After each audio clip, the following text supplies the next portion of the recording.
Hi, everyone. My name is Andisiwe Mketo, and I currently work at Aephoria.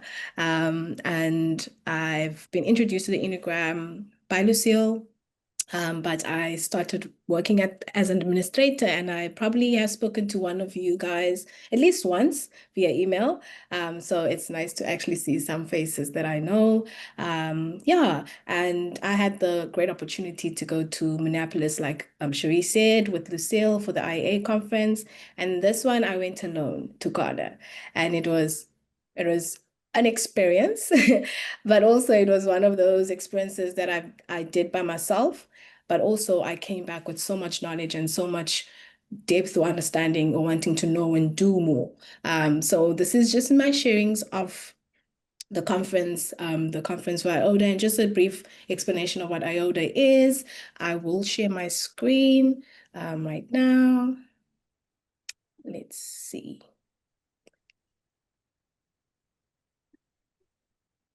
Right there. Okay, so. Andisiwe, we can see the split screen. Okay. A moment.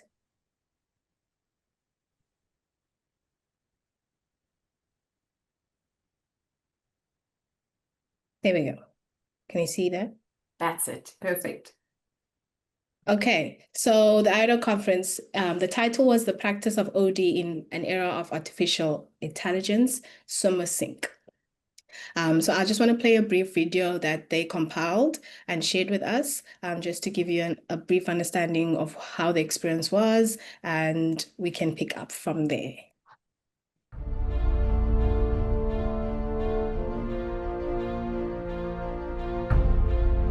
Welcome to the OD World Summit 2025. We indeed welcome you. We gather here at a critical moment in history where the world of work, leadership, human connection is shifting under the weight of technological change. Artificial intelligence is no longer tomorrow's conversation, but it is here with us today. Of the essence of the theme and the AI. As you know, the world of work is being reshaped at a speed and scale never witnessed before. Artificial intelligence is transforming how we think, how we produce, and how we relate to one another.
the Richard Beckett Award this year is Michel de Bruyne.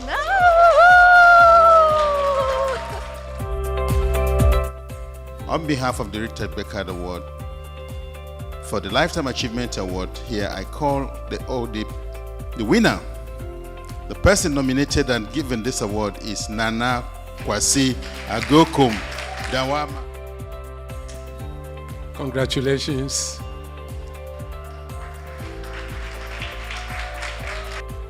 The winner and the second and final Lifetime Achievement Award goes to Roderick Barnett.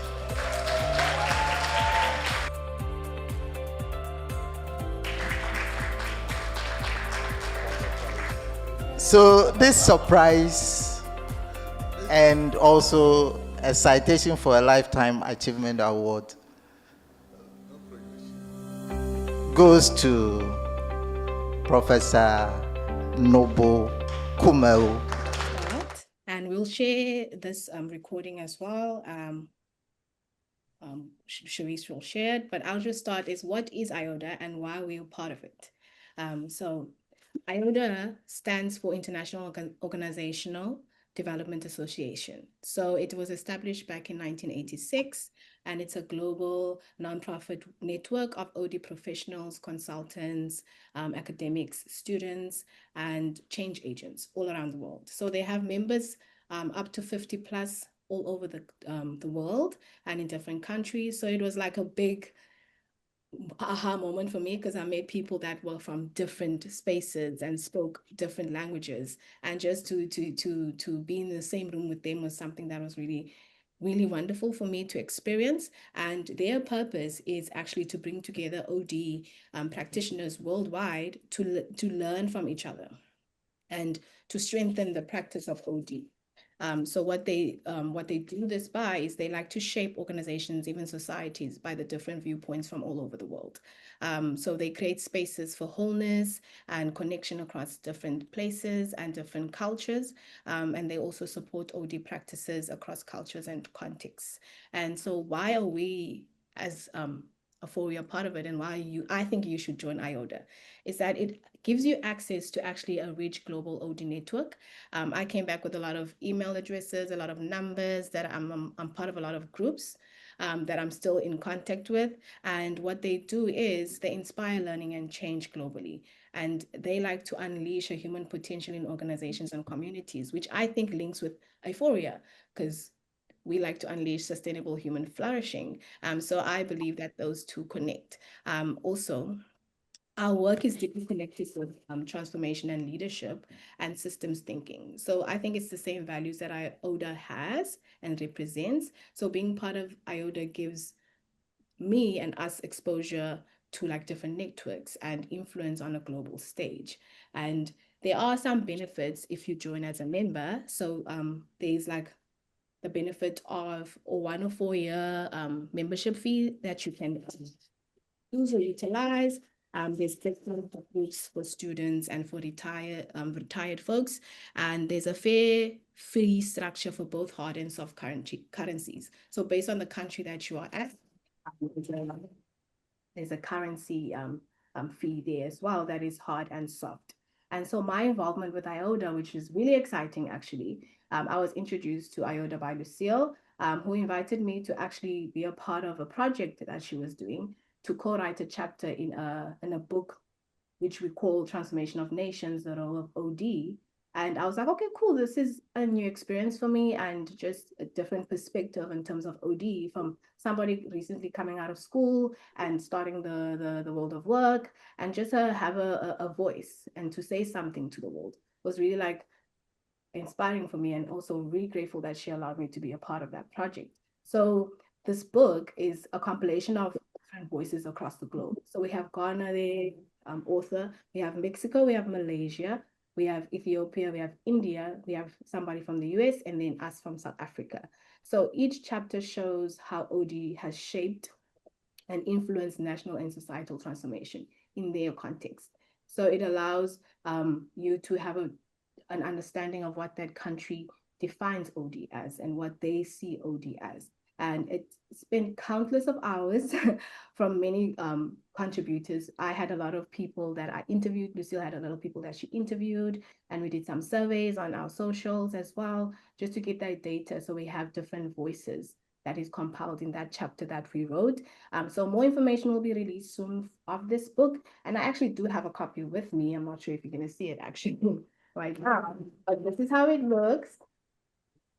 Oh, come on. This is how it looks. And more information will come out soon. So be on the lookout for our social and all of that. So that was my involvement with IODA. And after that, I was like intrigued and I did my research. I went on their website, I applied and was part of the membership as well. So it just gave me a different viewpoint of what OD means to different people around the world. And going to Ghana was also like one of those researching moments for me as well, but also a moment to actually live in what I studied and what I want to do in life, and actually see it practically being lived out by other people in different situations and contexts. So I traveled. It wasn't as long as America when I traveled. It was a lot better. And I got to Ghana, and I had a pre-conference experience or pre-conference session that I registered for before, and it was by Roderick and Thomas Barnard. So who they are is that before the main conference began, I attended this session that is facilitated by both of them. So this session really set the tone for me.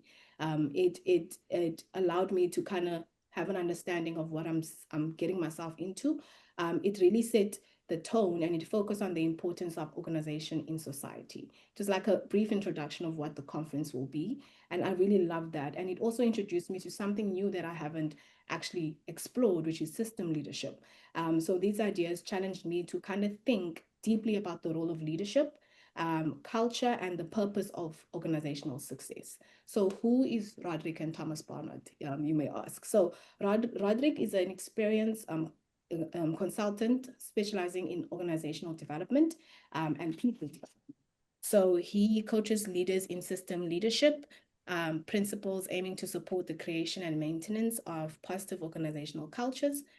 His work focuses on facilitating systems thinking and collaborative leadership to enhance organizational effectiveness. And then Thomas is his nephew, actually, and he's a seasoned HR and organizational effectiveness consultant. He offers expertise in project basis and providing high-level guidance in HR systems, team effectiveness, and leadership development. So those are the people that I met when I got there, and they were very nice and accommodating. So it was really nice to sit in that session and actually learn something different, but also from a different viewpoint and a different approach from what I'm used to. So my key takeaways that I'll start with is that one of the biggest takeaways was that that organizations are not just technical or commercial entities. So they are also social systems. So it was like, oh, okay, cool. Yes, I know that, but actually to put it in that way was kind of like refreshing for me, because for an organization to thrive, it needs to balance. It needs to balance these three aspects: the aspect of technical, commercial, and social. And they pointed it out and put it in a bubble that's called system leadership. And leadership is not about control, it's about creating the right conditions for the people in the business to succeed. So when done well, even hierarchies can be a positive thing in businesses or leadership structures. And they provided clarity and structure in that sense that we will get into as we move along. But they had different themes that they had that they pointed out. So they had leadership and culture. And this session, it highlighted that leaders are constantly shaping the culture of the business, whether they realize it or not. They consciously influence culture. The leaders need to understand how their team members actually feel or what they need to thrive. So they need to see themselves and others. They need to perceive the organization, and they need to interpret and respond to change in a way that's conducive for the whole team and the whole organization. So this means that leadership is as much about listening and observing as it is about directing. It's not just one way. It's something that you need to contribute or use those three aspects I spoke about earlier. So the framework for the conversations that they had was that you could use this. So they said context. It's a one practical tool that we can use as we move forward. So the context, why is this task being done? What's the story behind it? Why are we doing this as a team? And then the purpose of that task is, why does it matter for us right now? And then the outputs is, what does success look like in terms of quantity or quality? Which way are we heading as a team? And then also the most important one that they pointed out, because everyone's like, I don't have capacity, I don't have time to do this. We have to make sure that we have that conversation of the resources and time. What needs to be delivered first, what's priority and what's not priority. So it was like a really open session where there was leaders in the room that actually spoke on this and shared their ideas and viewpoints and what actually works and what doesn't work. And if putting all of these things together, will it actually benefit the team practically, or is it just good in theory? So it was like a session where it was interactive and people were open to saying, this doesn't make sense. And they were open to actually explain it a bit better in terms of practicality and theory-wise. And this framework really helped me ensure that I kind of see the alignment in terms of what could work theory-wise and what could work practical-wise. And then this session overall was one of those moments where I thought, okay, I need to do better as a leader as well. I need to fully understand what I'm doing and doing it for, and having systems in place that will help me actually do better, not only for myself, but for people around me. But also, it also highlighted that leadership is about enabling systems to work together. So not just managing tasks. It reinforced the importance of purpose-driven leadership and collaboration and creating environments of where people can thrive. This perspective shaped how I approached the rest of the conference and the conversations I had with people that I met for the first time and are interested in the work that we do as well. So it really shaped my experience with Ghana in terms of the work or the conference that I was there for. But there's one thing that I came out from this pre-conference experience is the activities that they had. So they had two activities that they did in between the session. And it really stayed with me because I actually asked for permission to use this example and they agreed. So the first one was called the Tile Challenge. They called out 12 volunteers and we all stood on a tile each, and then six a team. And then if you see this image right here, we were in the process of doing that activity and it was chaotic as it looks. So each team was six in a team. And the goal was simple. As a whole team, you need to move or switch side with the opposite six team. So you had to move as a team, as a unit. And we had to switch sides and land on the other team's tile. The rules were that we couldn't skip two tiles and we needed to move as a unit. Now, it sounded very simple. The instructions were very simple and we were like, yes, we can do this. But the moment we started, it was loud, it was chaotic, and honestly a bit funny because I was at the back, the last person on the last team's tile, and I was watching them like, this is actually funny because nobody's listening to each other, but also everybody wants to say something and they have an idea, which is actually great ideas, but it's like we're not actually listening to each other to actually move forward. And everyone was so like interested and intrigued. So it took us a long time to actually realize what the purpose of the challenge was. And we weren't listening to each other, like I mentioned. Each team was working independently, almost like we were against each other when we're supposed to work together. But because we had the vision or the motive or the purpose to get to the opposite side of the squares, let's just go. The six of us need to actually go there, but you needed the other six to actually work together to actually get to that point. We only actually listened when Roderick came and said, okay, here's a hint for you. And then when we heard the hint, it's like, this is actually really difficult. And we had a moment where we had to sit together and be like, okay, let's sit down and kind of see what we know and what we don't know. And it was like a moment where everybody realized that we were saying the same thing, but in different languages. Let me put it that way. Even though we were speaking English, it was being said in like a different language. So we worked together and we actually were able, with a lot of help from Roderick. But the thing was, we had to move one at a time.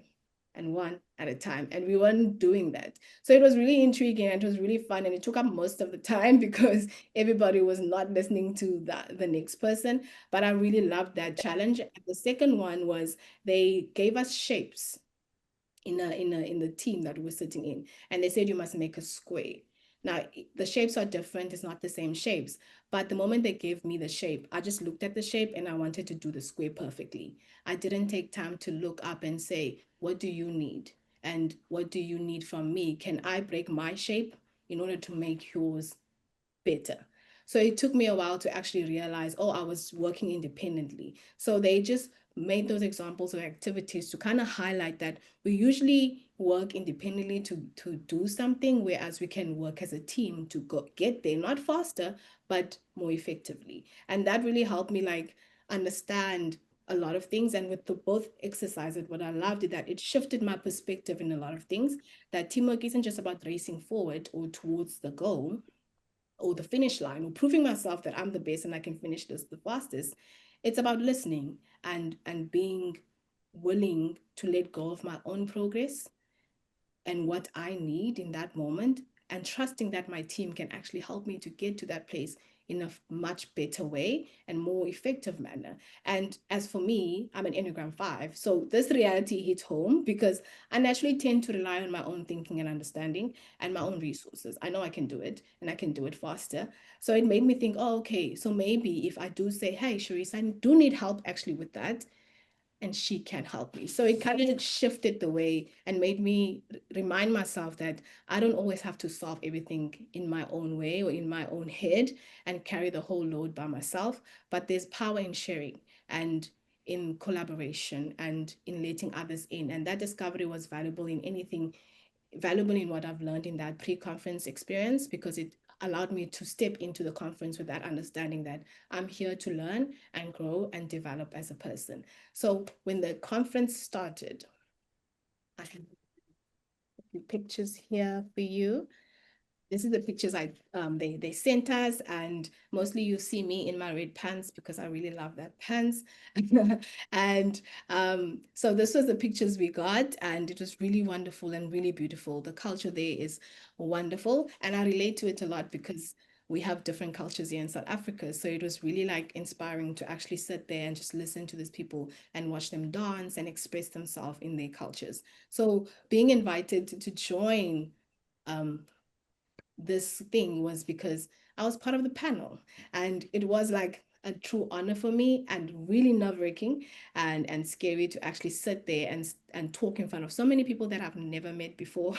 And honestly, I thought I'd have a few years to just observe and sit at the corner and write notes. And then eventually, when I am ready, which will probably be never, go up and stand in front of people and just share, hey, listen. But no, first time in IODA, this is where you need to be at the panel. And I was like, okay, I can do this. I challenged myself and stepped outside my comfort zone. But just to say that the opening ceremony was really beautiful because there was a dance by that Ghanaian people, and there was music and people were interacting, and they knew each other from back then, but they drew me into conversations with people that I didn't even know. And I really appreciated that because I was alone there and they just were welcoming and were willing to hear or speak to me. And that I really appreciated. And then the IODA president opened up Noble the session, and his remarks reminded us that OD isn't just about a consulting discipline, but a nation building practice. And I really loved that. And also, one thing that stood out for me was the keynote that welcomed us is somebody from the head of Ghana Civil Services, Dr. Evans Agri Doka. And that was like, oh, somebody from like the civil service is actually realizing and noticing that OD actually works. So he also highlighted that even with artificial intelligence, that is reshaping the way we work and the way we do things in terms of speed. But we need to actually think of OD as something that builds the nation. And this is both a challenge and an opportunity for us to actually take something that is already moving and move with it, but in a way that actually is human-centered and actually takes care of the human. And I really like that because he said for Africa or for Ghana, where he's at, we need to adapt. we need to be able to take those risks and not be afraid to jump or run with the rest of the world. But it's an opportunity where we can harness AI responsibly, and we can leapfrog barriers and build resilient systems that can help us move as a nation. And he shared also how the Ghana civil service itself is already adapting and moving towards automation and e-governance. And he made those examples, and he left us with the choice. We can either cling to old ways and sink, or we can embrace change and swim forward. And he urged us OD practitioners to see our work as a strategic tool to future-proof institutions. So to keep them, to make sure that things are ethical and adaptive and people-centered. And then he ended his speech with a proverb that says, if you want to go fast, go alone. If you want to go far, go together. And I think all of us know that. And that line stayed with me because it sums up so much of what OD is about. We do not walk alone or run alone. We need to walk together. So that was the opening, and we had a lot of solidarity messages from the different OD groups around the world that just were there in support of us and just letting us know that they see us and they appreciate the work that we do in our different spaces. And then it was the sessions that started, and I'll share just briefly about this. And if you guys have any questions, you can just throw those questions in the chat box and I'll be able to just answer it. And Sharice will be monitoring that. Thank you very much. So I went, so Peter Wellman from Australia, he also had a moment where he was talking to us, and he was under the topic of who do I need to be as a practitioner in an AI world? And his talk actually reminded me of how we can learn so much from people that have been in the industry for way longer than us. The people that actually know what they're talking about and actually are using AI. And it's such a different approach from us young people using AI every day. And it's like, this is normal for us. But to have somebody actually speak positively about AI who's in a different generation than me was actually something I really loved and appreciated from Peter. And what struck me immediately was that he wasn't talking about tools, technology, or even processes first. What he highlighted, he pushed us to look within ourselves and our identity, our mindset, our presence as practitioners in the world. That really resonated with me because it's easy to focus on how and the what and when, but Peter reminded us to pause and think, who am I being as I step into this AI-driven world? Who am I as Andisiwe being when I use AI to help me further my career or my business, etc.? He shared 4 practical ways to engage with this. He said we need to establish a positive relationship with AI and the habit of using AI, and we need to use it daily. So this isn't about replacing humans. It's about working alongside AI to amplify our insights and creativity. I thought about how he said, we must think about how we should start small, using AI to organize ideas or research that you have for a paper, an article that you're writing, something small that is not going to take up your whole world, but use something that is so tiny that you can use daily, but it helps you walk alongside it and helps you navigate that relationship. So to establish a positive relationship with AI, and that kind of gave us a practical viewpoint of how to actually do that.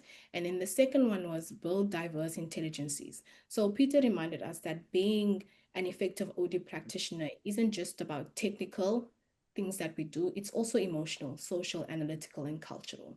And it's something that we should never forget as audio practitioners. So AI can help us, but it can't replace the wisdom that we bring from lived experiences and empathy and collaboration and just that human contact, being able to just pick up a phone and call somebody. That can't be replaced fully by AI. And I realized that combining these intelligences with AI is what makes us truly valuable to the world. And then the third one was aim for constant self-improvement, which brings back to the main point he was talking about is who are you in the midst of this global change? And he emphasized daily habits, curiosity, and reflection. He emphasized that some things we need to reflect on ourselves. We need to actually be able to stand and say, this is who I am. No matter if the world is going crazy because of a robot, I am this, and this is the work that I do, and you need to be able to stand with that. And then stepping onto that panel in Ghana for me was terrifying, but it also pushed me to grow. And what he said before the panel was also something was like, okay, so I need to own who I am. I know my identity. Therefore, anything that comes my way comes with me on solid ground or a solid foundation. So that kind of helped me realize that, oh, this is me actually improving myself as I go up that steps and sitting down and answering those questions.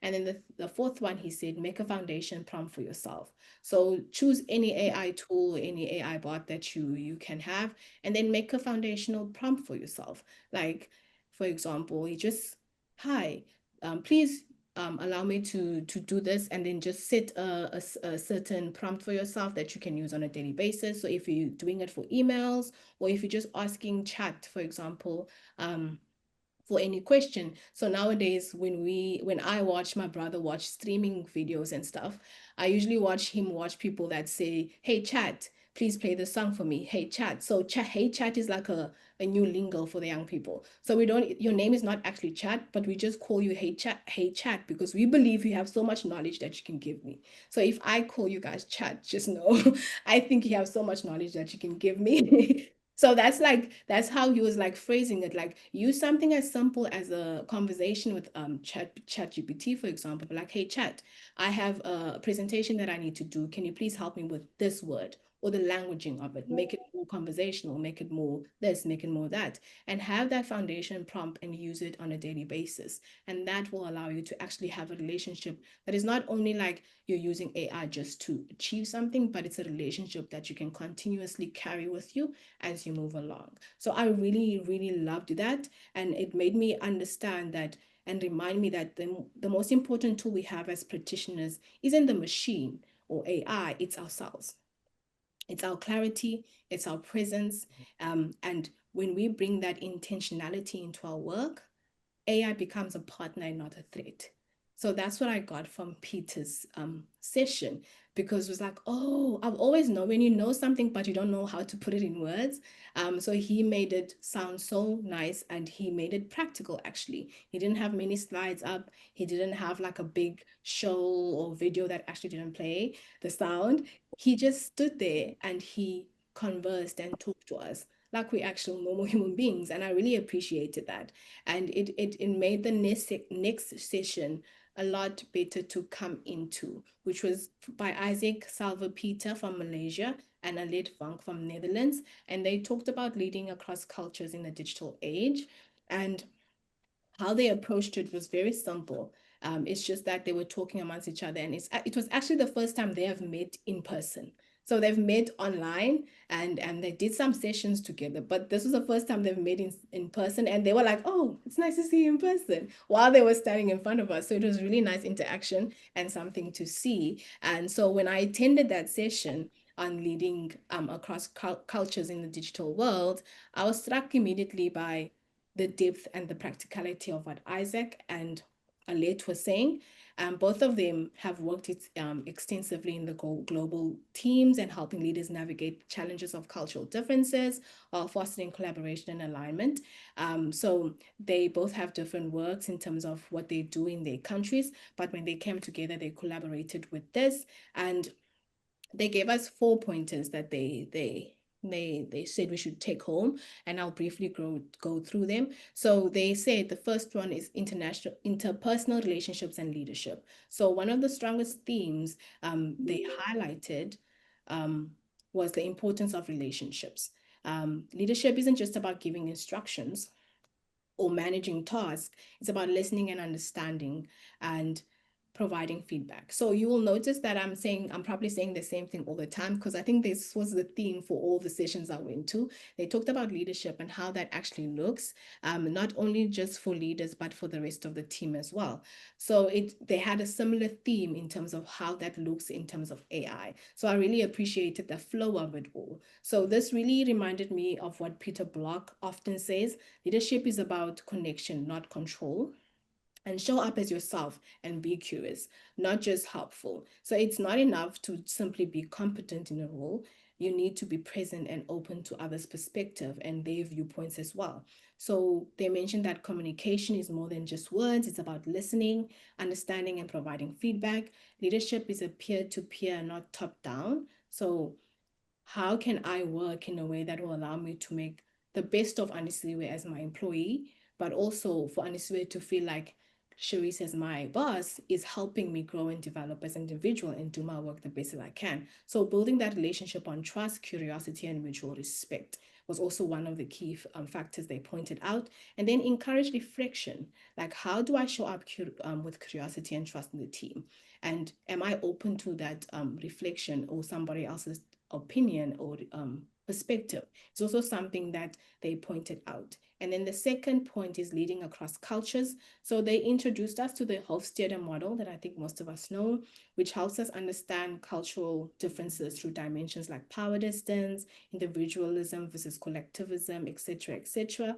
And I found the discussion on power difference particularly interesting because in some cultures, and I'm probably speaking based because I'm from a Xhosa culture, hierarchy is respected and people may be less likely to speak up, while in other teams are more collaborative and willing to share. So if I'll speak based on my culture, as a young Black female, in most spaces I'm not allowed to speak because I'm young and I'm a female, and that is just how my culture is set up.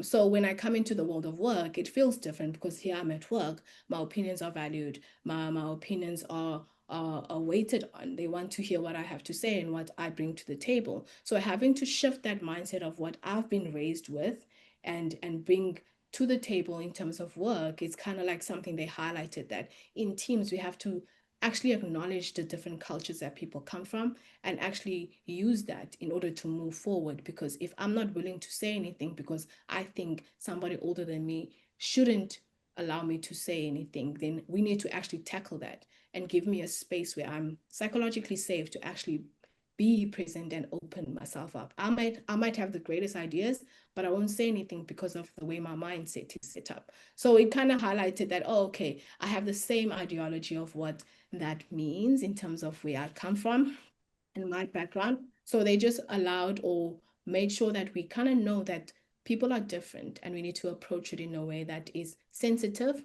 but also uplifting and encouraging them to be better and do better. So just recognizing that help doesn't only come from the leaders.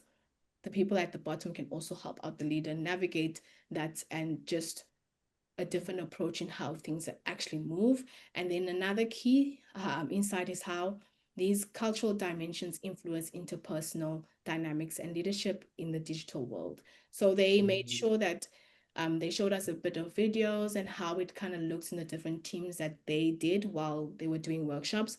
But it also showed the differences in how people in Malaysia react to respect and how people in the Netherlands react to respect. And they made an example that a lead said in the Netherlands, if they speak blunt, to them that's respect. And then in Malaysia, you go there, you can't just directly say, hey, I don't like you. You have to be like, maybe. So they made those examples that kind of made us have a practical insight of how the different cultures are. And if somebody from Malaysia goes and work in the Netherlands, and how that's a culture shock for them and how they need to adjust themselves accordingly. But it's not only them that need to adjust, it's also the team that kind of needs to find a balance in how that works. So that was really inspiring for me, and also more of a, oh, okay, aha moment that I do bring my background into every space that I come into, and I need to be aware of that. And it made me reflect on my own understanding of what leadership means and what that looks like on my day-to-day. And just to understand that the world is different and there's differences in cultures. And when we put it in a digital world, it's not only about being effective. It's about understanding that while being effective, this person that is Andisiwe Mketo is the one who is putting a lot on the table and is not fully present because she doesn't fully understand her place in this team. So allowing that space where, hey, listen, what are you thinking? Where are you at currently? What are you not saying? Just giving that space. And it's about showing curiosity, like I mentioned, listening deeply and creating a space for people to share this perspective. So that's the main topic that they were coming with, and just how across different cultures, we need to understand that as the times are moving, the culture kind of shifts as well. So we need to be aware of it, and we need to understand that it's not a bad culture. It's just we need to find the main reason or why people are acting a certain way. And that may come from different backgrounds or different understandings of what the world mean, what respect means for certain people, what reflection or feedback means for another person. So having that understanding of where you are at as a leader, as well as an employee, and being open enough and curious enough to actually share your opinions. And so, yeah, and one sentence that they had was that to get technology connects us, but human understanding drives performance. So understanding the person next to you is what drives you to actually go and move. And that's really the sentence I took out there a lot, because they really highlighted the importance of the human connection and where that will actually take you. And then I will do one slide, and then we can do a breakout room, a 10-minute break, because I've been talking this whole time. And if you have questions, please do ask me. But then we had another keynote address by the Peter Block. And it was like really amazing to actually see somebody I used to read books about, well, not in person, but through the Zoom. But it was really wonderful. And I believe that his approach to things and how he actually phrased things was really wonderful, because he talked about how AI and leadership looks. And like I mentioned, to have somebody who's one of our thought leaders in the field of organizational development talk about AI in a positive manner was like, wow, okay, it's something that we are all trying to navigate and move towards. And it was really like really cool and inspiring to hear his insights of AI and its role in OD. And given his extensive experience and emphasis on human-centered development, it was fascinating to see how he connects technology with purpose and relationships and the human side of organizational transformation. So his key insights was AI and leadership. So he said, AI won't replace OD practitioners or leaders. We should just get that out of our head that we think AI will replace us. AI won't replace OD practitioners at all. That's what he said. I'm just paraphrasing here. But it changes how we think and show up as OD practitioners. So we need to actually think of how we need to show up into this new digital age. And the key is not to compete with AI, but to embrace it as a partner and amplify your work as an OD practitioner. And leaders and practitioners need to integrate AI thoughtfully, using it to support human connection, creativity, and insight, rather than trying to automate everything and make everything seamless and make chat run all the data that you need and everything. Just work with it, use it as your partner. And the second point was the nature of leadership. So like I mentioned before with Alit and Isaac, he said leadership is also a peer-to-peer thing and not a top-down approach. So influence comes from collaboration. It comes from dialogue. It comes from shared learning. And that's what most leaders are missing. And that's something that AI can't take away from the human experience, that collaboration, that dialogue, and that, well, dialogue could, because you have a conversation with chat and chat tells you everything you want to know. But he just emphasized the human aspect of it all. And it's about listening deeply to others, learning from their experiences, and fostering a culture of trust, like I mentioned before, and that leaders have a role in challenging outdated mindsets. They have that role by encouraging innovation and nurturing inclusive thinking across teams and communities. And the third point is connection and meaning, that our work is about creating connection. It's not just about delivering content and processes, but to have that connection with the next person or that team that you are with. So it was focused on why work matters to the people involved, not just on what needs to be done at a certain time. Why does this matter right now? He emphasized that a lot. And then he asked questions like, why does this matter to you? Why does this topic matter to you? Why are you guys here in Ghana talking about AI? Why does it matter? And then we went into our breakout rooms, well, in our groups, in our tables, and we talked about why it matters. And we must explore the meaning of the why for us as OD practitioners, and the why for our clients, and the work that we do. And then with that why, is it coming from fear? Is it coming from uncertainty? Is it coming from not knowing what comes next? He implored us to actually look into it and just understand that better for ourselves. And that really helped shape a bit of understanding in the whole group, because everybody shared afterwards and we're like, it's coming from fear. Most of it is coming from fear, because we actually don't know what might happen next, and we're trying to grapple.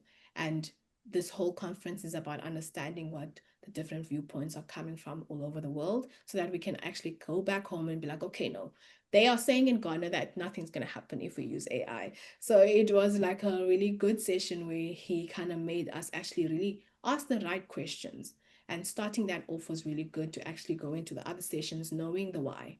And okay, I'm afraid that it's going to take over my job.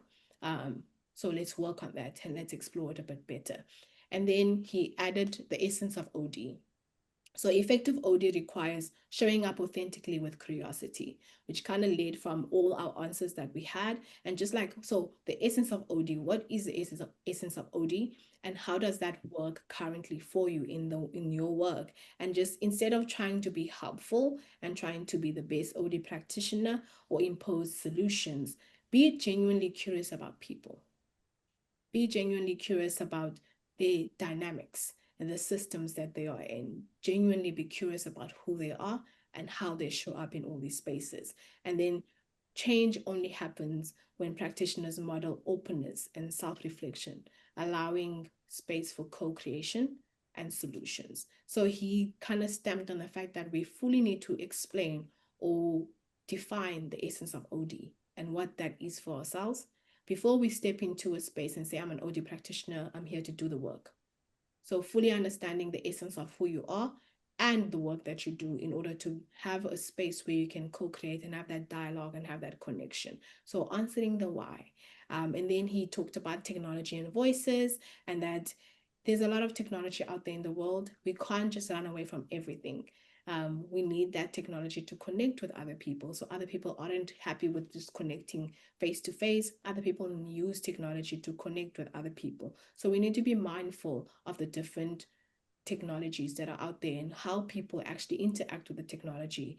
But also just sometimes we use technology to amplify our voices and to use it as a space to connect with people. So having that understanding of the positive in AI and technology, but also just being mindful of what the negative does when you don't use it in an effective or ethical manner. So it was really like one of those moments where he highlighted that we need to ensure that everyone's voice is recognized, and not just management or people in power, but everybody needs to be heard, so that decisions and insights can reflect diverse perspectives.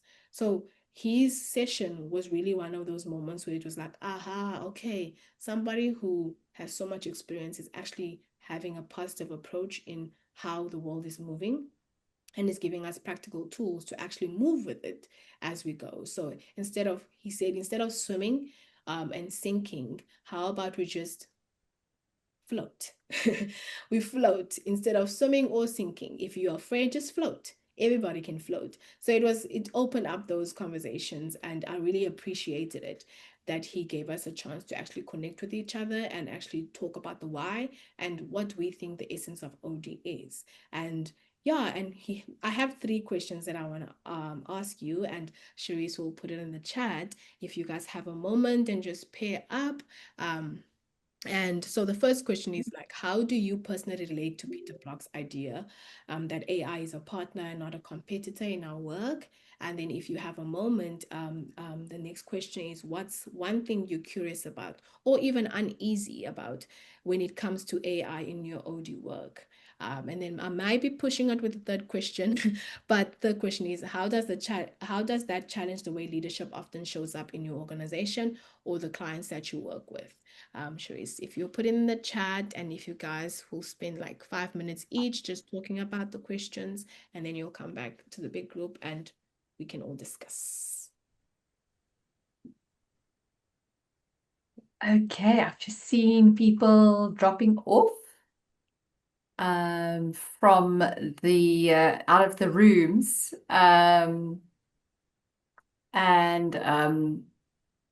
So maybe we should leave it in the room here, Andisiwe. And anybody who wants to share about about those questions. How do you personally relate to Peter Block's idea that AI is a partner, not a competitor in our work? Or what is one thing you're curious or even uneasy about when it comes to AI in OD work? And how does this challenge the way leadership often shows up in your organization? Any thoughts from the people left in the room just about those questions?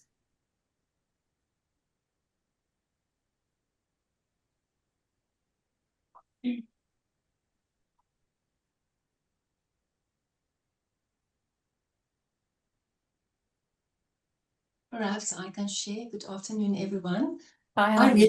I really enjoy using AI, and I like the idea that Peter Block says, think of AI as a partner, not a competitor.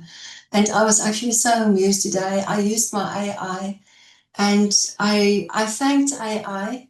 I said, thank you. It was really brilliant. You know, you gave me such good ideas. And he wrote me such a personal message, like, you know, it's just that warm feeling. And I was so amused. It felt like really a friend in the room. So I do enjoy it. I'm curious about more functionalities that I can perhaps test and use, and I don't feel threatened by it at all. I think it's a huge benefit that we have because you learn so much in a very short space of time. Thank you. Thank you, Almi. Thanks, Elmine. And yeah, I hear you about the you know, also the element of almost feeling like you can be in a conversation with chat. Andisiwe, you were saying about hi chat, you know, and how we build that connection. Thank you for sharing, Elmine. Let me just add, I think I said to chat like a couple of months ago, like, hi chat, please create for me a title that I can add on my social media just based on how I ask you questions. Like, I wanted something funny to add what chat says about me. And they wrote me something about, you are Sparta queen. And then I was like, please explain it. It's like, you always ask me questions about how do I say this in a more conversational way? How do I say it in a more Spartan way? And that means that I don't want it to be too professional, but I don't want it to be too friendly. Just in a way that people can say, okay, she's saying nice. I was like, I've never thought of that, but thank you, Sparta. And then you ask chat to do an emoji, and they give you an emoji, which is actually that looks nothing like me. But it was also like an experience that is like, oh, okay, you can actually have that conversation with AI and just build that rapport with it. And it doesn't have to feel like it's imposing on your daily life, but it gives you a sense of, hey, there's somebody that can give me some sense of understanding or knowledge that I might not get as quickly that I get with AI. So that's what the experience I have with chat. And I like chat sometimes because my chat is sassy and funny. So I think it's just built because I also ask him questions that is also weird. So yeah, I think also I have a relationship with chat that is rather positive. Let's keep it that way, in a positive way. Yeah. Good evening, everyone. I'd like to share, give my jab at the questions. Thank you so much, Andisiwe, for sharing your experience. My name is Angela, everyone. Yeah, no, I definitely do agree with Peter Block's idea around AI being a partner. And I think that, AI definitely supports, the work that we do. And like Andisiwe said, it can never take away from the human experience, but it definitely does help, to get things done faster, smoother. You can use it to assist you with editing and so forth. So there's so many things that AI can support with. And I think that, the more we start, removing ourselves from the fear of AI, but rather, adapting to what AI can do, as professionals, as we mentor other people, we can start like almost including AI into the work that we do. So, for example, me, I'm in the coaching, facilitating space, in the organizational development space, and for me, it's about how do I adapt, number one, to younger people from me, but at the same time, how do I coach them to use AI as a tool rather than as a dependent? And I think that sometimes those conversations are shy away, especially in disadvantaged communities. You want to make sure that people have access to information, and that information does allow them, to think broader. So, for example, in the NGO space with young people that sometimes live in a box, introducing them to AI helps them to expand an idea, helps them to build a business, helps them to understand what to study, where to go, and all these amazing things. And I think that the having conversations like this creates curiosity, but then for individuals that are in organizations, it creates an understanding that we can't escape from AI, but we just need to sort of like adapt to it. And I think that when it comes to leadership, especially me here in the organization township spaces, the challenge is then making sure that another individual can balance, the use of AI and also allowing themselves to come up with fresh ideas and be organic and be authentic and so forth. So there is that part for me that I feel like, okay, what do I do with these young people? They're really far ahead from the way that I think anyway. But thank you so much for sharing this. Thank you. Thanks, Angela. I think you touched on something very important around also, how do we use AI? So it's not a complete dependent or codependent relationship, but that it's a supportive tool. You're saying we use it as a tool for access. Because you hear all these things that people are saying, oh, we're all dumbing down our humanity because we're just depending on AI. We are telling them or asking them to do everything for us. And I think the fine line is there around how do I employ it to work for me rather than, do everything for me. So I have to stop thinking.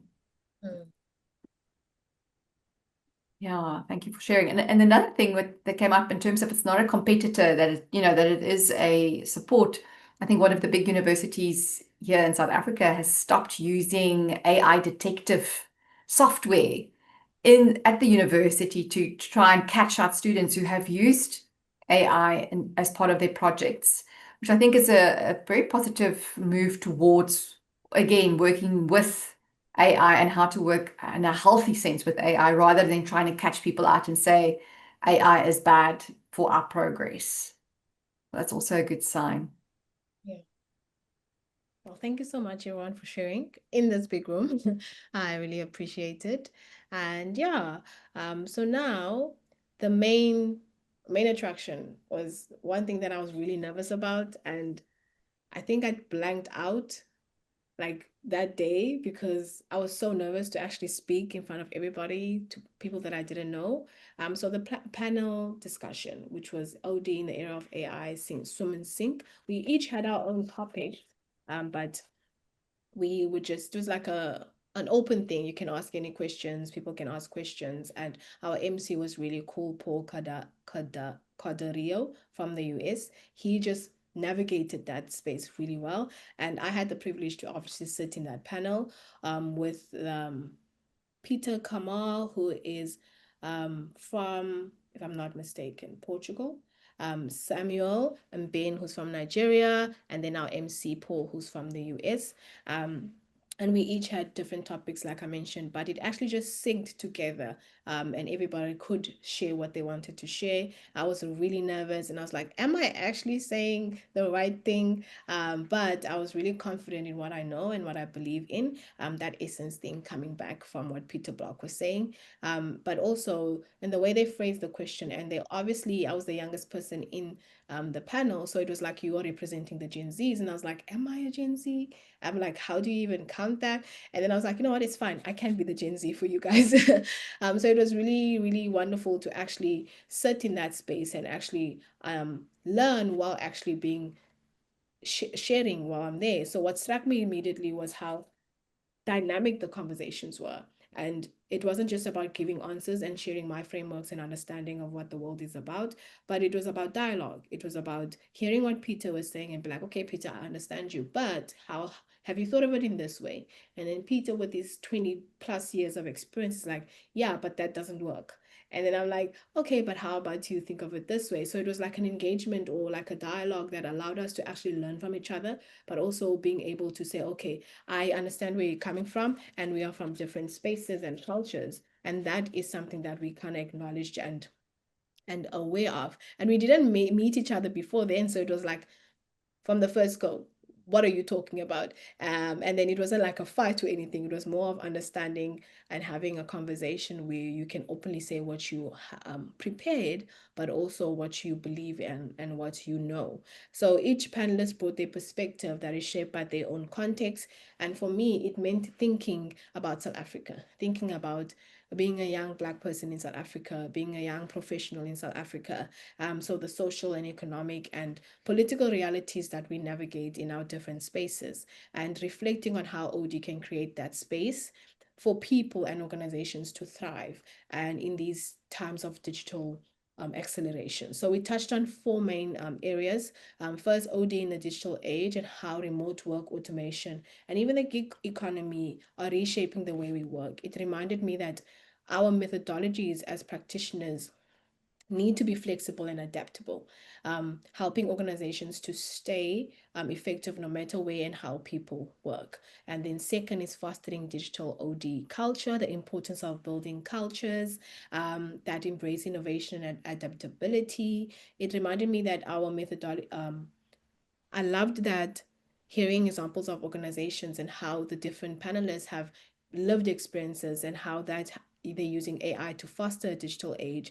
It just allowed me to realize that, oh, there's work that people are putting in already.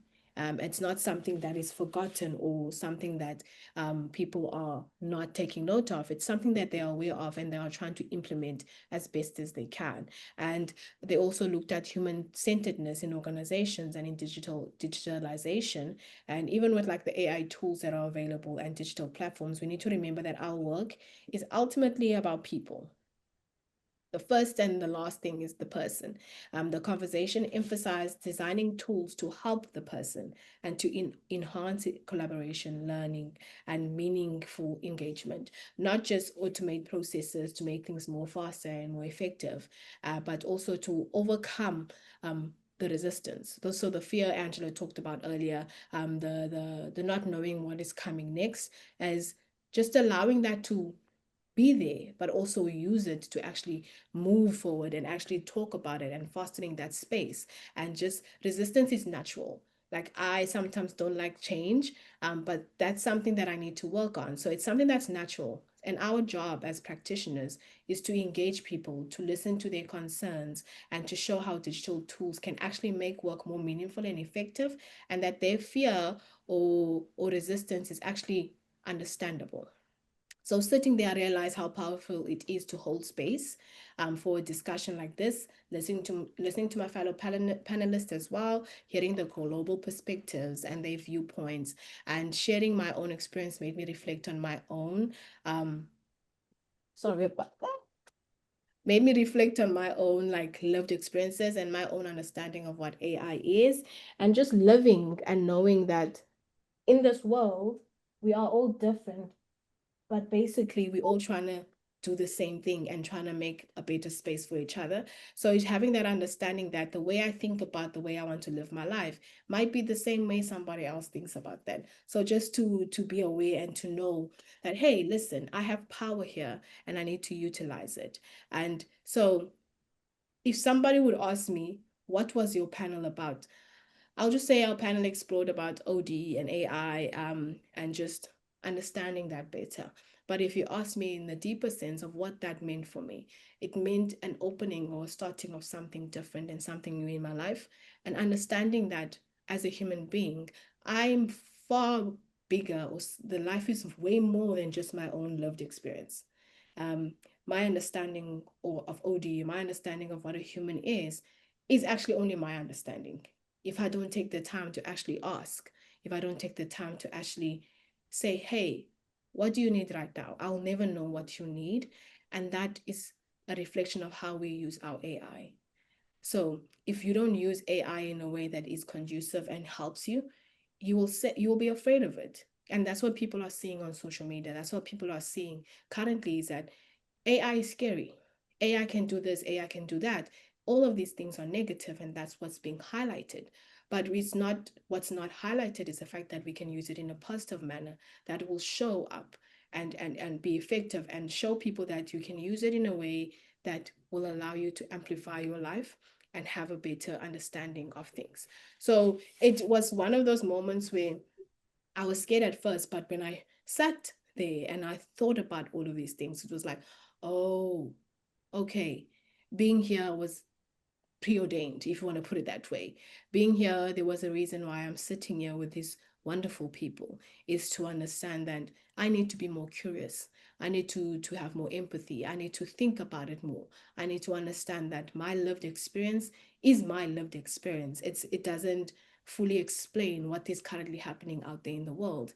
And that's where the fear comes from, because I understand AI is something negative, therefore I won't want to use it at work. Whereas it's a different system and a different culture that we need to foster, where people are more open and understanding of it. So that panelist session was like life-changing, but it was also one of those moments where I tend to want to sit at the back and just hide there in my corner, but also take in everything that is around me. But it also made me think that I actually put myself in a position where I was in the front of everybody and exposed myself in that sense, which is not a bad thing at all. But in my head, I was like, okay, when I'm done, I'm just going to hide. When I was done, I had more people that wanted to talk to me. I had more people that was asking questions. I wanting to understand better the work we do and what that means for different people. So it just made me more open into understanding what the other person thinks. So that connection, that dialogue is what I received from that panel. And having those people that I stood up with them there and having them guide me and having them give me so much confidence in actually speaking about what I believe in and know was really, really inspiring, and just one of those moments where I will always reference in my life, because it shaped a lot of things for me. It made me think about things a lot differently. And that's how day one actually ended. It sounds like a lot because it was a lot. And there was few sessions after this that we attended, but I'm just giving you highlights of the sessions that I loved. And yeah, and I had a really great time. People were approaching me. I was approaching people for different reasons.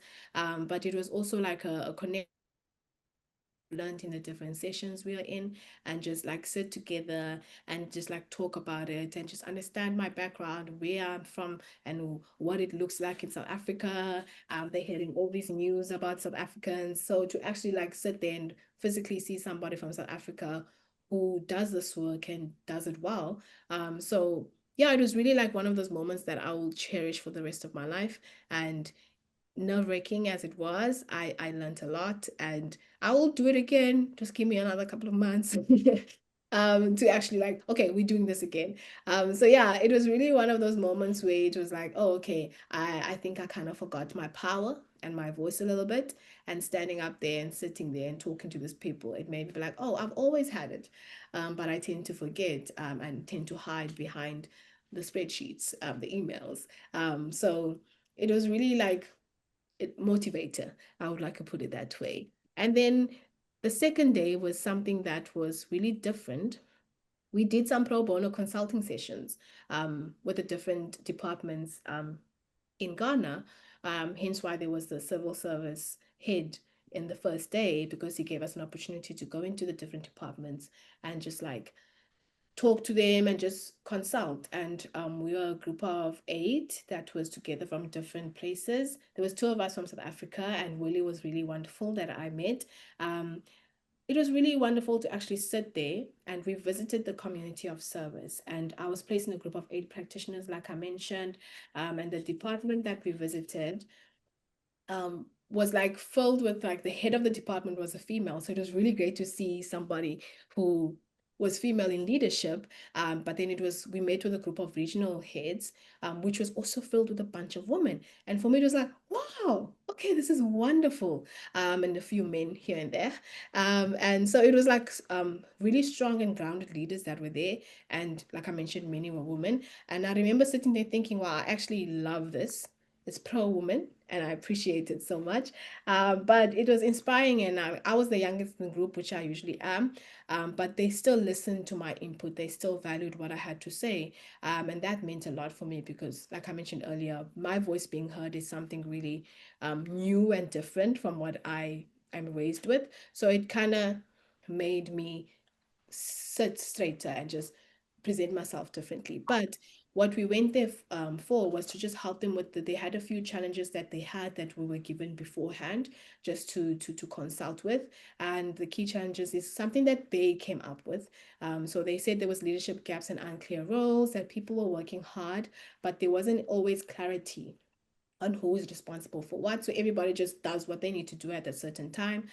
So that creates confusion for them, and can really slow down process and progress in terms of what they give out into the world. They said there was a lack of strong team spirit and capacity building. And if you ask them to elaborate on those things, it takes them a little while to say, but they eventually get to the point of people weren't always working as a united front. And then you ask them, what does that mean? And then it's like, no, this one doesn't answer this email quickly enough. This one doesn't do this quickly enough. So we were like actually trying to find out what the actual challenge is, and not just take what they're saying to us in face value. But they gave us a lot of pointers about interpersonal communication challenges, and how that looks in terms of the way things go, in terms of the flow of information from the top to the bottom, from the bottom to the top. And there's no clear structures that they see that helps them do their work the best that they can. And there's like limited resources, which I think is a lot of challenges for most of us around the world. So for them, they pointed out printers. There's not enough computers or not enough ink for them to do their work, because they do work with the community. So the community comes in and they don't have like flyers or anything to give them to go back home, because their printers don't have ink and they don't have enough printers, etc., etc. So these are the issues that they together collectively came up with. And it was just about their workflow and how they would have a seamless workflow if these things were actually like taken care of. And they were like, what I noticed was they actually were saying leadership should do this, leadership should do this, leadership should do this. And my team and we kind of highlighted that being a part of a team, you are also part of a team. It requires you to step into a certain role and also do things that will allow your leader to be able to actually lead, but also have a conversation or a dialogue. And they came back with a lot of group learnings and personal growth. But before that, I think we noticed like 30 minutes in, or like 15 minutes in the session, as the practitioners, that they weren't really forthcoming at first, because the head of the department was in the room. So they didn't want it to seem like they were complaining. So it took us a while to actually get them to coming up with these challenges that I mentioned, and to get them to talk honestly and be open. But it was also an indication that there wasn't a lot of psychological safety for them while we were there, but it also while we weren't there. So how are we going to actually do something that will be effective for them to actually carry on when we're not in Ghana?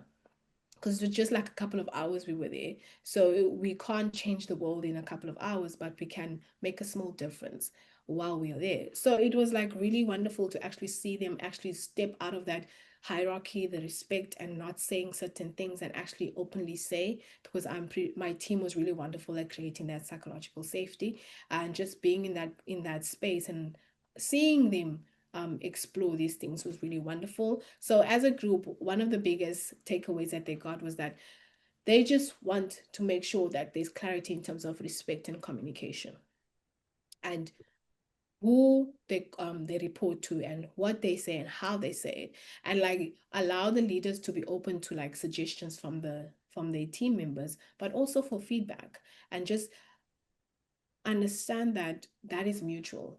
The respect should be mutual, and that we need to build that as a team. So they wrote down their promises and they made like notes, and they made sure that they will take this home, something practical they can take home. And I love that, because it gave us a sense of practicality in terms of what they can take home, but also a thing I can take home and be like, okay, this is what I did on that day. And people came out to having a better understanding of who they are and what role they play. And most of our time we spent of understanding what their role is as individual in the team, and what that looks like if they understand who they are and their role, and how they can push that down to their other colleagues and team members, and how the different units can work together to be more effective. So there was a lot of talks about that. And for me personally, the experience stretched me in ways I didn't expect. I had to practice being receptive to feedback. And even when I thought I had the right answer, I learned how to voice my own thoughts respectfully, and how to give feedback that actually helps and not hurt.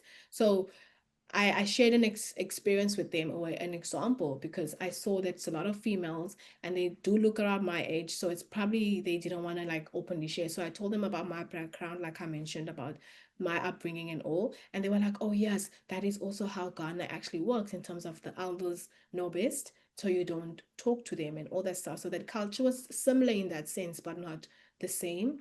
But then it also just brought up things that they never thought about, and things that it's something that we actually do, but we never thought about that it's disrespectful to the other person who comes in, who's not from Ghana, but is working here. So it was like those open talks, and allowed them to actually sit with what they understand of what respect means for them, and what that means for the business or the company. And it was like one of those moments where I was like, okay, yes, I love this. And this is what we do. And this is the work that we do. And it reminded me that OD is just not about fixing systems. It's also about how we show up, how we listen, and how we make space for others. It's practicing what we preach, basically. It's saying, if I understand who I am, I need to actually show up as that person at work and give my 100%, but also acknowledge that Cherise needs to also give 100%, and she's showing up as herself. And that looks different from my viewpoint. It looks different from her viewpoint. So having that time to actually sit together and be like, okay, I see. We are different, and we probably talking or saying the same thing, but we don't realize it. So that session was like, it was long, and I didn't realize how tiring it was until we stepped out of the room, and I was like, okay, yeah, I spent a lot of time here. But after the meeting, I spoke to a few of the ladies, and they were just like, oh, it was so lovely to meet you. And they were like, we never thought of it this way. It was like so different. And some of them acknowledged that they were thinking of things really in a negative manner, and that thinking of it in a different perspective, it helped them kind of see the bigger picture. And that is just like wonderful feedback that we got, not only me specifically. And obviously there was like handouts and stuff that we gave out that we had practically for them to use, but it was also, the challenge was for them to make the change, because they are the ones who are actually in there doing the work and working with these people. So it was really one of those things where they had action points that they pointed out as well for change. And it was like inspiring for them to actually go up there and write those action points about including more voices and more women in the meetings and leadership discussions, and involving everyone in decision making, and not just the heads, but the rest of the team, and people to take ownership and accountability of things when they go good or when they go bad. And that communication is key, and that the respect for them, they need to fully understand what respect means from the other person's viewpoint, and so on and so forth. And just being mindful of how information is shared, the tone, the timing, and empathy, and all of that stuff, because that's what they really highlighted. It's just that the way we share information is not the right way, and just like the systems of how to actually do that are already in place, but they weren't using it in the business. And so it was really like lovely to just sit there and then watch them actually come up with these action points. And so it might be small changes that I think they were doing, but it was something that they can build on to be greater. And it was a culture that they were slowly cultivating for themselves, because they are going to be the ones working every day with each other. So they needed to cultivate that culture in a way that will be helpful. And as we wrapped up our visit, we took a group photo together, as you see there. And it was kind of awkward for me to be sitting down, because I usually stand up, because I'm usually the youngest in every group. So it's like, no, you have to sit down. You're the practitioner. And I was like, okay, this is nice. I like this. But this picture kind of really captured for me like the energy and the love that they shared with us, and the openness and the willingness to actually listen to people that are coming from different countries that don't even speak their languages or understand their culture, but to be open and receptive to what we are trying to assist them with, and not fully telling them you need to do this now, but to open that space up for them to make that decision from themselves. And they treated us to food and refreshments, which was really lovely too. And yeah, I really loved being there, and those conversations were really powerful for me. And I felt empowered by seeing so many women in leadership, but also their strength and their resilience as well. It just gave me a push to actually do more and be better as an individual. And personally, I often worked in spaces where I'm the youngest, like I mentioned, and sometimes one of the few females in the group. And so it kind of made me think that, hey, I am making a difference, even if it's small. It made me realize that my experience is something that I can celebrate. And it's something that I bring and makes me who I am. And that really kind of shifted the way I kind of like do things and speak to people now, because it just highlighted that I don't need to define myself as the youngest or female. I am an OD practitioner, or I am an employee at Aephoria. And that also is an indication of what I bring to the table. I bring all of that to the table. So it was also a learning curve and a blessing for me to be in their presence. And then after that, we went back to the bigger group, and we had to present, and they made me present, which is fine. And just a summary of everything that we experienced. And yeah, it was really wonderful actually to sit in the bigger group and just tell them how we experienced the Department of Community Services, and them asking questions and just like, oh, you did that, use that framework. So it was like a real good like session afterwards to just break down everything that we did there, and the different strengths that came from the different people in our team, because we all had our roles and we played it well. So yeah, and then day 3, which was the last day, we had a keynote address by Terence Taylor. I won't touch too much into this, but Terence Taylor comes with experience from Google, Meta, and the new leading African Academy of Artificial Intelligence. So it was really wonderful to hear this coming from somebody who's been in the AI world for more than 10 years. So he was coming in and just talking about how AI is beyond the buzz, and how AI is already rewriting the OD playbook, but we are not realizing it as quickly because we're still afraid to use AI, but it's already rewriting the way OD looks to the world. So he made points about breaking command and control leadership that I think we touched earlier, and then why people resist the change, and then what breaks the resistance, and just making people understand, or having that space that, hey, it's okay. We are all a bit scared of what could happen, but that's just how the world works and how life is. And just like he highlighted AI and organizational development, and that is accelerating, and that we just need to choose one AI tool. Like I mentioned, that put a block gave us that indication that just choose one and walk with it, and just make sure that you use it in a way that is ethical, and a way that is legal, and the way that actually benefits humans and doesn't take away from them.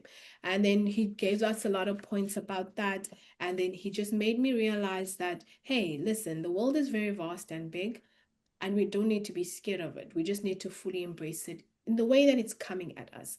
And I really valued this session because it didn't just talk about technology. It brought us back to what matters the most, the people, which is a theme for all the sessions I went to. And in many ways, it captured my whole experience of the summit. I think this keynote actually summarized everything, even before the day end, because it was a reminder that leadership today isn't about control. It's about connection, collaboration, and creating systems and spaces that can evolve. And that's something I'm carrying back here to tell y'all that AI doesn't replace OD practitioners, but AI-powered OD practitioner will replace traditional ones. And that's something we need to be aware of. That when you move with AI, that means you move with the way humans are moving.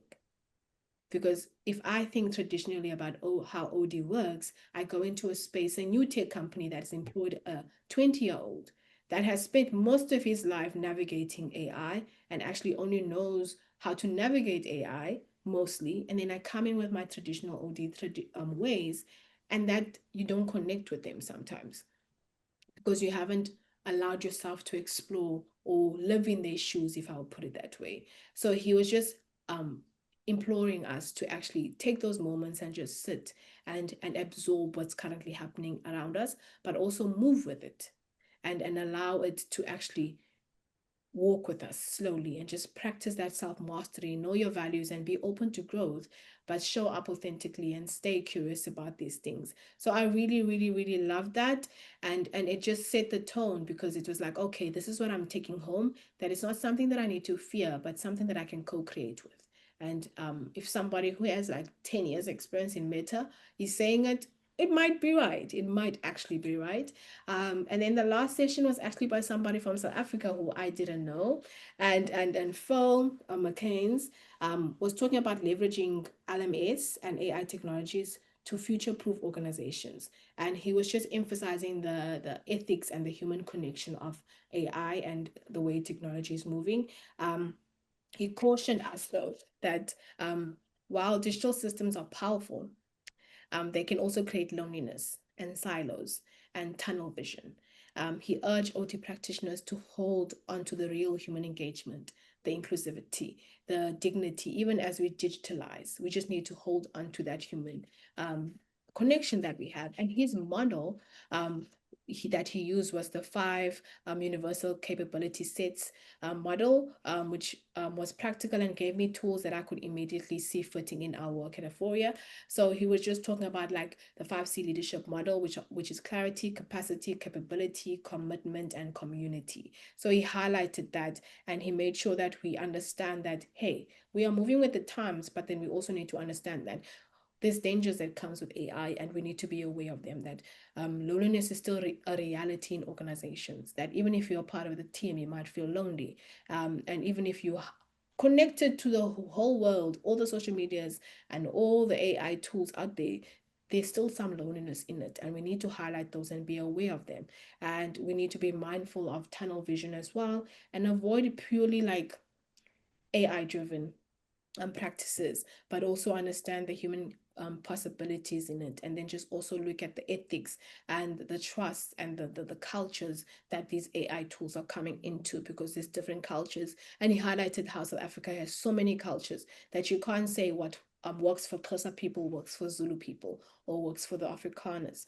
It's like something that you actually need to be aware of and be mindful of, that I'm coming into different spaces. So I need to be aware of where I'm going. And as an OD practitioner, it's something that you actually need to know before going into any space. So the key takeaway from this session was that technology is powerful. That's not something we can dispute. But human connection and ethical leadership remain the core of organizational success. And for me, combining all of these things that was said first by the head of the civil services in the first day, just like, and Terence as well when he spoke the keynote, and Peter Block and Peter Kalman, was when you come together, these are all puzzles. And then when at the end of this day, it was like, oh, they're coming together. They pointed out a picture of what it means to practice OD in the AI era. Bold, ethical, human, and future-facing. That's what we need to remember. And these 3 days reminded me that leadership today is about purpose, adaptability, and collaboration. technology is transforming our world, but human connection and ethical leadership remain the core. And I really thank you for listening to me this whole 2 hours. And then I just want to show you just a few pictures of Ghana and the food. I don't have much of the food because the food was really good. I just ate it.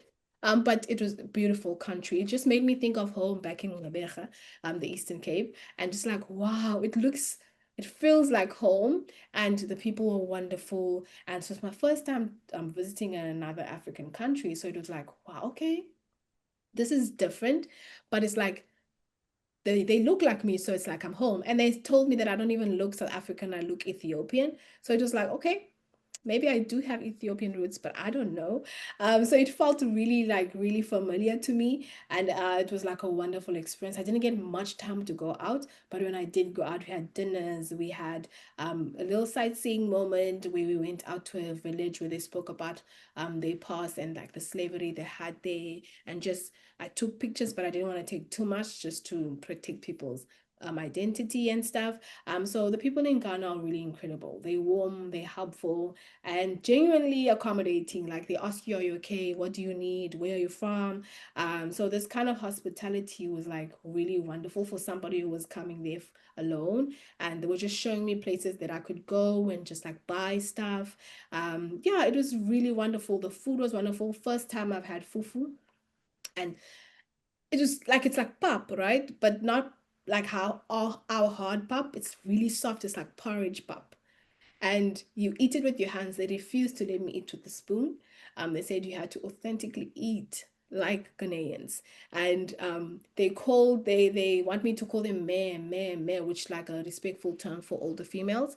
So you can't call them by their full name, but you say me Andisiwe, me Cherise, like all the time, even if you're not black. So it was really wonderful to actually sit with them. And this lady called me, like, you have to sit with me. I'll teach you how to eat fufu. And then sitting in that space and having those conversations with wonderful women, and just letting them listening to how they view the world and how Ghana is and how the other different spaces in Ghana are, because we were in Accra, which is different from the different other areas in Ghana.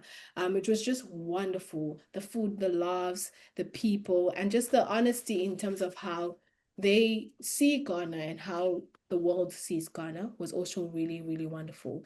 And it just reminded me that I value intergenerational learning so much, and wisdom isn't like a one-way street. It flows both ways, and from the older generation to the younger and back again. And just it was like one of those wonderful moments that I had, and I'm really grateful for this opportunity. And like my natural instinct is to not talk to anybody and like just listen, observe, but I just was like, I was not allowed to sit and observe because it was like, are you okay? What's going on? What are you thinking? And just it made me just like realize that I don't actually hide in plain sight as much as I think I do. And they pointed that out for me, and it just allowed me to just see that visibility is something that I've always had, but I didn't tap into as much. And I began to see the worth of my presence even more than I already did. But also not just like what I know, I'm smart, I can speak in front of people, but it's more of the essence of who I am and where or how that looks. And it made me also think about Aephoria and now Enneagram, like just like I'm a 5. So it just, oh, okay, so it makes sense. If I want to grow and develop, this is what I need to do and how I need to do it. And having been in that space and having people actually contribute and having people give me feedback was a really like wonderful. And I really, really enjoyed my trip, and I was really tired when I got back, and I think I lost weight a bit because of the traveling, but I'll never trade it for anything. Because it was really like a loved experience of growth, where I just didn't witness the world from the back of the room, but I became a part of it. And that was like really wonderful, and like something I cannot return, or I don't something that I will never want to change. And yeah, and what I took away from Ghana and also the conference is that it what truly connects us as OD practitioners um, is just the understanding that we have a purpose, and our purpose is bigger than what we think it is, and just being aware of that and mindful. And this trip wasn't just about attending the conference and sitting on the panel. It was about learning, connecting, and rediscovering the power of my own contribution into this world. And yeah, I was really inspired and really driven to do better and be better. So yeah, I'm really grateful for that opportunity and the sharings that was there and the people that I've met and the different work that they do. And I think this is like the benefit of joining IODA, because I've got to meet people that work in NGO spaces, people that work in universities, and people that work in corporate, and just see how they view different OD practices and different things. And then I had a few people say, if you're willing to work, we can do this and we can do this based on your understanding. So having like opportunities that I wouldn't have if I was just stuck here in South Africa, but having a space where people are accepting you for who you are and what you bring to the table, but also you don't have to bring 100 or perfection to the table. Just bring who you are, and they see that. And so join IODA. Basically, that's what I was saying. Join IODA and just connect with people in a bigger scale than what you have, because the world is way bigger than what I perceive it to be in my own little South African bubble. And we need to explore that a bit more. And it was really one of the best moments of my life. And I really appreciate the time that you guys stayed here to actually just listen to me talk about IODA and the conference. But I really urge you all to just go onto the website and just read for yourselves and just connect with people in a different space, in a different viewpoint.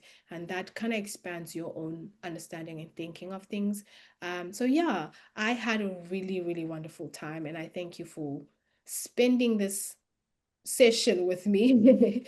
Yeah, it's really been great. But yeah, thank you, Cherise. Thanks, Andisiwe. That's wonderful. Can I just ask you, what was that animal in one of the pictures there that you shared? Was that It's a donkey. a donkey? Okay. I was trying to figure out, what is that animal? Is it a cow? Is it a pony? It's a donkey. Oh, great.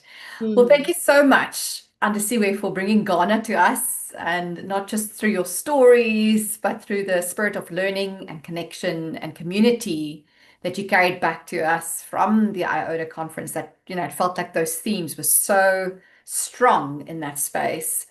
And it's been wonderful to share in that energy here together. And thank you to everyone who stayed till the end. It's been great to have you here. And join us for our next session. That is on next week, Tuesday. That is about the working couples report that we will be looking at. Thanks, Almeen, for your comment, and everybody have a lovely evening further. Thank Bye. you. Bye-bye. Bye.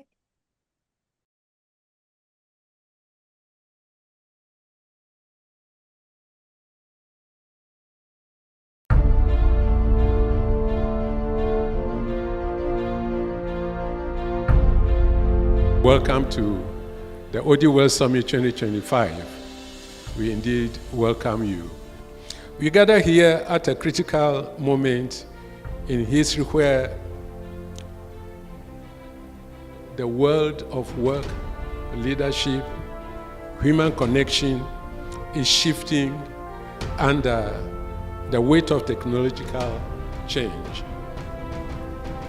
Artificial intelligence is no longer tomorrow's conversation, but it is here with us today. Of the essence of the theme and the AI. As you know, the world of work is being reshaped at a speed and scale never witnessed before. Artificial intelligence is transforming how we think, how we produce, and how we relate to one another.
Packard Award this year is Misha de Bruin.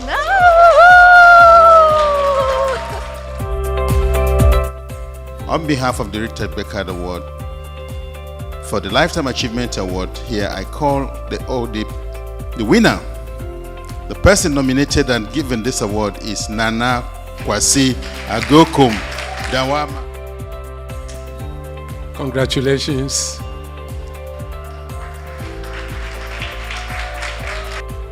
The winner and the second and final Lifetime Achievement Award goes to Roderick Barnett.